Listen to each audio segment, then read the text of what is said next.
बिस्मिल्लाहिर्रहमानिर्रहीम। अस्सलाम वालेकुम नादरीन, आप यूट्यूब चैनल देख रहे हैं, मैं इमरान खान हूं। तो नादरीन, बड़ी खबर यह है कि इमरान खान साहब की जमानत मुस्तरद कर दी गई है, जो उन्होंने लाहौर हाई कोर्ट में दायर की थी। लाहौर हाई कोर्ट ने इमरान खान साहब को बहुत मरतबा बुलाया, लेकिन वो लाहौर हाई कोर्ट नहीं गए। इमरान खान साहब के पास अपने रीजंस हैं कि वो वहां ट्रैवल नहीं करना चाहते। सिक्योरिटी इशूज भी हैं, उनके हेल्थ इशूज भी हैं, उन्होंने मेडिकल रिपोर्ट भी जमा करवाई, लेकिन इसके बावजूद अदलिया ने इमरान खान साहब को बार बार बुलाया, बार बार मौका दिया और 6 बजे तक का टाइम दिया गया। 6 बजे के बाद जब दोबारा अदालत बैठी तो लगभग 6:30 बजे के करीब ये हुक्म आ गया कि इमरान खान साहब की जमानत मुस्तरद की जाती है। अब अगर इमरान खान साहब को गिरफ्तार करना चाहे पुलिस तो वो गिरफ्तार कर सकती है, लेकिन उसके लिए उन्हें जमान पार्क के अंदर एक ऑपरेशन करना पड़ेगा। एक ऐसा ऑपरेशन जिसमें उन्हें इमरान खान साहब के साथियों का या वहां पे जो लोग मौजूद हैं उनका सामना करना पड़ेगा, और सूरत कशीदा भी हो सकती है, कुछ अजीबोगरीब भी हो सकती है। बहरहाल इमरान खान साहब ने यह फैसला क्यों नहीं किया अदालत जाने का, इसके बारे में इंफॉर्मेशन तो है, लेकिन मैं आपको अभी नहीं दूंगा। थोड़ा टाइम गुजरने दें, मैं आपको बताऊंगा कि एक्चुअली इमरान खान साहब क्यों नहीं गए अदालत और कुछ लोगों ने क्या मंसूबा बना रखा था जिसकी वजह से उन्होंने अदालत जाने से गुरेज किया। बस आपको इतना मैं बता दूं कि अगर इमरान खान साहब खुद अदालत जाते इस बीच में, तो कुछ ताकतवर लोगों ने एक मंसूबा बनाया हुआ था जिस पे अमल दरामद होना था, और फिर पाकिस्तान के अंदर सूरत बहुत खराब हो सकती थी। बस इतना मैं आपको बता देता हूं और इसी में आप सबको समझ आ जानी चाहिए।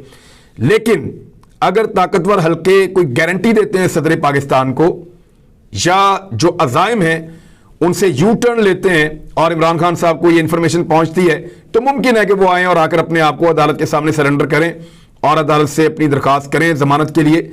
लेकिन जो सिचुएशन, जो इंफॉर्मेशन इमरान खान साहब और उनके साथियों के पास है, ऐसी सूरत हाल में उन्होंने फौरी तौर पर आने से गुरेज किया है। और उनके मेडिकल रीजन हैं जो वो बता रहे हैं कि उनकी टांग पूरी तरह ठीक नहीं है, तो वो ट्रेवल करके लाहौर हाईकोर्ट नहीं आना चाहते।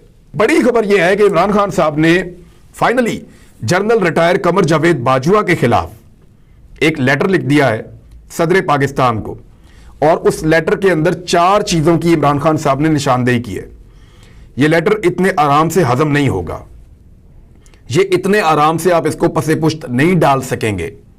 ये पीछे पीछे जाएगा जनरल कमर जावेद बाजवा के, चाहे ये उनके ऊपर प्रेशर जनरेट करे, चाहे ये उनके लिए कानूनी मुश्किलात पैदा करे, चाहे ये उनके लिए मजीद बदनामी का बायस बने, कुछ भी हो सकता है। लेकिन 4 चीजें जो इमरान खान साहब ने आइडेंटिफाई की है, उनमें से 3 तो ऐसी हैं जो मुख्तलिफ सहाफियों से बात करते हुए जनरल रिटायर कमर जावेद बाजवा ने क्लेम की हैं, और उन सहाफियों ने उनको छाप दिया है या बता दिया है, पब्लिक कर दिया है। और एक चीज ऐसी है जो फैक्चुअल है, जिससे भागा नहीं जा सकता। चारों चीजें मैं आपके सामने रख देता हूं, ये मेरे पास लेटर मौजूद है। लेटर ये बताता है कि इमरान खान साहब ने आइन के आर्टिकल्स का हवाला दिया है, और उस हवाले को उन्होंने इस्तेमाल किया है कि कानूनी कार्रवाई की जाए सदर पाकिस्तान की जानिब से, और इंक्वायरी बाकायदा की जाए जनरल रिटायर कमर जावेद बाजवा के खिलाफ। आर्टिकल 243 और आर्टिकल 244, फिर किसी वक्त बात करेंगे कि ये दोनों आर्टिकल्स जो हैं वो क्या बताते हैं और इनकी क्या सिग्निफिकेंस है, ये सारी चीज़ आपको बताऊंगा। लेकिन इमरान खान साहब ये कहना है कि उन्होंने खिलाफ वर्जी की है आइन की, और अपने हल्फ की खिलाफ वर्जी की है जनरल रिटायर कमर जावेद बाजवा ने। पहली चीज जो उन्होंने कही कि जावेद चौधरी से बात करते हुए उन्होंने कहा कि हमने ये रीड कर लिया था, या हमारी ये रीडिंग थी कि इमरान खान जो है वो खतरा है पाकिस्तान के लिए। अब इमरान खान साहब का ये कहना है कि हमसे क्या मुराद है, किसने की थी, और मैं खतरा हूं, इसकी असेसमेंट वो कौन होते हैं करने वाले। तो इस किस्म की इमरान खान साहब ने जो पहला नुक्ता है वो इसके ऊपर रखा है कि इस तरह का आर्मी चीफ काम नहीं कर सकता, ये अपनी डोमेन से बाहर निकल रहे हैं। और सदर पाकिस्तान जो है वो आइन के आर्टिकल 244 के तहत जो है ये अपनी सदर मुमलिकत को एक्शन इसलिए लेना चाहिए कि इन्होंने अपने ओथ की खिलाफ वर्जी की है। अच्छा, दूसरा जो इशू है वो ये है कि जावेद चौधरी साहब ने अगेन ये बताया कि जनरल बाजवा के मुताबिक उन्होंने इमरान खान के कहने पर शौकत तरीन को नैब के मुकदमे से बाहर निकाला था। नैब के बारे में आपको पहले ये बता दूं कि नैब एक बिल्कुल इंडिपेंडेंट बॉडी है। नैब के ऊपर हुकूमत का कंट्रोल नहीं है, नैब के ऊपर किसी भी इदारे का कंट्रोल नहीं है। नैब एक ऐसा इदारा है जो इंडिपेंडेंटली अलग से काम करेगा, लेकिन पाकिस्तान में सब जानते हैं कि एस्टेब्लिशमेंट नैब को कंट्रोल करती है। मुझे नैब के ऑफिसर्स ने बताया हमें तो अहकामात बड़े घर से आते हैं और बहुत ताकतवर लोग हैं पाकिस्तान की एस्टेब्लिशमेंट के जो हमें अहकामात देते हैं, लेकिन इस बात को कौन माने। लेकिन अब जनरल रिटायर कमर जावेद बाजवा साहब ने खुद कह दिया कि शौकत तरीन का केस इमरान खान के कहने पर जनरल फैज हमीद को कह के जनरल बाजवा ने खत्म करवाया था नैब में। तो एक तो नैब के ऊपर असरअंदाज होना, ये भी वो अपने हलफ की खिलाफ वर्जी कर रहे हैं, अपनी डोमेन से बाहर जा रहे हैं। और तीसरा, जो आफ्ताब इकबाल साहब को इंटरव्यू देते हुए एक क्लेम किया जनरल बाजवा ने, और वो क्लेम अभी मौजूद है। आफ्ताब इकबाल साहब ने सिर्फ वीडियो डिलीट की है रवादारी के तौर पे, ये रवादारी दिखाते हुए उन्होंने कहा मैंने वीडियो डिलीट कर दी है। लेकिन आफ्ताब इकबाल साहब का यह कहना है कि डिनाई नहीं किया जा सकता उससे, और ना वो मुकरे इस बात से कि जनरल बाजवा ने यह क्लेम किया कि वो इमरान खान की खुफिया रिकॉर्डिंग्स किया करते थे और उनके पास वो सारी रिकॉर्डिंग्स मौजूद हैं और वो इमरान खान के पोल खोल देंगे। तो जनरल बाजवा ने जो रिकॉर्डिंग की वो किस कानून के तहत की और कैसे उन्होंने अपने पास रखी, और आईएसआई के डीजी से भी बालातर वो कह रहे हैं जी उनको भी नहीं पता था और ये मेरे पास मौजूद हैं। तो इमरान खान साहब ने ये तीसरा नुक्ता उठाया कि एक प्राइम मिनिस्टर की ऑडियो कैसे रिकॉर्ड कर सकते थे या वीडियोस कैसे बना सकते थे एक आर्मी चीफ जिसका वो एतराफ़ कर रहे हैं। तो इसके ऊपर भी उन्होंने सदर पाकिस्तान को कहा। अब वो चौथा नुक्ता है जो सबसे इंपॉर्टेंट है। चौथा नुक्ता ये है कि मैंने आपको पहले भी बताया था कि पाकिस्तान की एक पॉलिसी बन गई थी और इमरान खान साहब ने आज उसके बारे में बताया है कि एक पॉलिसी बन गई थी कि हमने रूस और यूक्रेन की लड़ाई में न्यूट्रल रहना है। अब इस पे इमरान खान साहब ने डिटेल के अंदर ये बताया कि हमने बहुत ज़्यादा डिस्कशन की, फिर हम कंसेंसस पे पहुंचे, तमाम स्टेक होल्डर से बात की इंक्लूडिंग मूफा एंड रिटायर्ड डिप्लोमेट्स, जो रिटायर्ड हो चुके थे सफ़ीर मुख्तलिफ, उनसे भी बातचीत की जिनका एक्सपीरियंस था रेलिवेंट फील्ड के अंदर और वो स्पेशलिस्ट थे इन चीज़ों से मुतालिक, इस खित्ते से मुतालिक। तो उन लोगों ने कहा था कि यूक्रेन और रूस के मामले में हमें न्यूट्रल रहना चाहिए जैसे कि बाकी मुल्क हैं। लेकिन जनरल कमर जावेद बाजवा ने एक वायलेशन की और उन्होंने यूक्रेन और रूस की वॉर के अंदर अपना मौक़िफ़ नेशनल पॉलिसी से या रियासत की पॉलिसी से बदल कर दिया, और ये उन्होंने किया international conference in Islamabad on 2 April 2022 the Islamabad security conference में। अब हुआ ये था 2 अप्रैल, इसमें एक नुक्ता उठाया जाएगा, वो ये उठाया जाएगा कि उस वक्त इमरान खान वज़ीर आज़म थे तो उन्होंने कार्रवाई क्यों नहीं की जनरल रिटायर कमर जावेद बाजवा के खिलाफ। लेकिन जब आप उन हालात को देखेंगे तो आपको आइडिया हो जाएगा। उस वक्त इमरान खान साहब अपनी असम्बली तहलील कर चुके थे और सदर पाकिस्तान को एडवाइस भी भिजवा चुके थे, मामला दोबारा अदालत में भी जा रहा था और इमरान खान के खिलाफ तहरीक अदम एतमाद भी आ चुकी थी और उन चीज़ों के अंदर बहुत ज़्यादा एंगेज थे। और मुमकिन है इमरान खान साहब ने उस वक्त इस चीज़ को माइंड ज़रूर किया हो, लेकिन उन्होंने गुरेज किया हो किसी भी महाजराई से। लेकिन कानूनी नुक्ता नज़र से, आईनी नुक्ता नज़र से इस पर एक्शन होना चाहिए। जब भी पाकिस्तान में कोई डिक्टेटरशिप होती है तो मौके के ऊपर तो कोई भी एक्शन नहीं ले पाता ना, तो एक्शन तो फिर बाद में होता है जब कानून के सामने चीज़ें जाती हैं।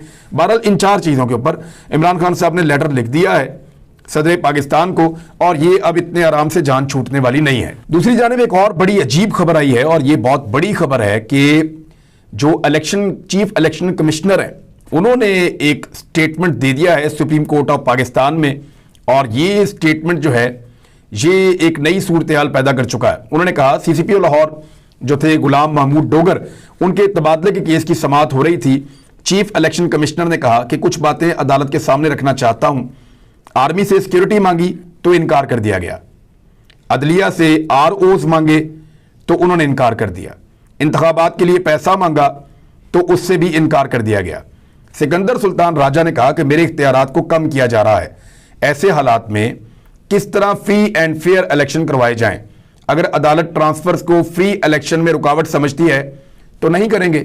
चीफ इलेक्शन कमिश्नर ने कहा कि अदालत हुक्म दे तो तबादले रोक देंगे, लेकिन इलेक्शन की तारीख खुद दें तो आइन की खिलाफ वर्जी होगी। दूसरी जानिब सुप्रीम कोर्ट ऑफ पाकिस्तान ने कहा कि 90 दिन के अंदर इंतखाबात करवाने होंगे वरना आइन की खिलाफ वर्जी होगी। Chief election commissioner Sikandar Sultan Raja के सुप्रीम कोर्ट पहुंचने के बाद जब समाअत दोबारा शुरू हुई तो जस्टिस एजाजुल एहसन ने रिमार्क्स दिए कि आइन हर सूरत 90 दिन में इंतखाबात करवाने का पाबंद करता है और इंतखाबात करवाना इलेक्शन कमीशन की जिम्मेदारी है। मुकर्ररा वक्त में इंतखाबात ना हुए तो आइन की खिलाफ वर्जी होगी। जस्टिस इजाजुल एहसन ने मजीद रिमार्क्स दिए कि 90 दिन में इंतखाबात के हवाले से आइन में कोई इबाहम नहीं है और शफाफ इंतखाबात करवाना सिर्फ इलेक्शन कमीशन की जिम्मेदारी है। निगरान हुकूमत तकर्रुर तबादले नहीं कर सकती और निगरान हुकूमत को तबादला मकसूद हो तो ठोस वजूहात के साथ दरखास्त देगी। इलेक्शन कमीशन वजूहात का जायजा लेकर मुनासिब हुक्म जारी करने का पाबंद है।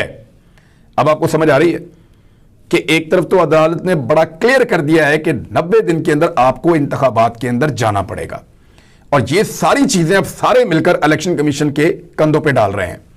चीफ इलेक्शन कमिश्नर जिसने बड़ी इज्जत कमाई है पाकिस्तान में और बड़ी कंट्रोवर्सीज के अंदर वो रहा, अब उनके लिए प्रॉब्लम यह है कि वो अगर इलेक्शन करवाने में नाकाम रहते हैं तो सारा मलबा उन्हीं पे गिर जाएगा।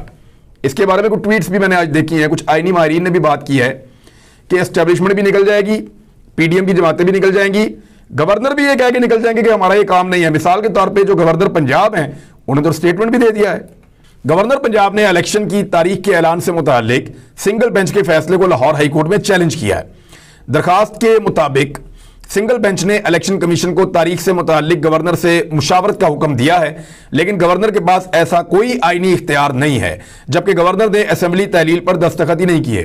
देखिए, गवर्नर का पॉइंट ऑफ व्यू ये है कि जब मैंने असेंबली की तहलील पर दस्तखत ही नहीं किए तो मैं फिर क्यों तारीख दूं इलेक्शन कमीशन को इंतखाबात कब होने हैं।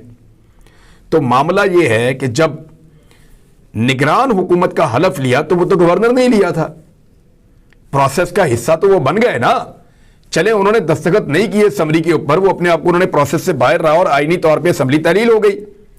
लेकिन जिस वक्त उन्होंने निगरान हुकूमत से हलफ लिया तो वो भी एक सर्टेन टाइम पीरियड के लिए आती है ना, एक मखसूस मुद्दत के लिए आती है और फिर आपको इलेक्शन की तारीख देनी पड़ती है। वैसे ही इख्तियार सदर पाकिस्तान के पास भी है और हो सकता है कि अदालत आलिया या अदालत उज़्मा यानी सुप्रीम कोर्ट या हाई कोर्ट कहीं से भी ऑर्डर आ जाए कि सदर पाकिस्तान ये हुक्म जारी करें कि इंतखाबात किस तारीख को किए जाएंगे। तो नाज़रीन, अब तक के लिए इतना ही। अपना ख्याल रखिएगा, अपने इस चैनल का भी। अल्लाह हाफिज।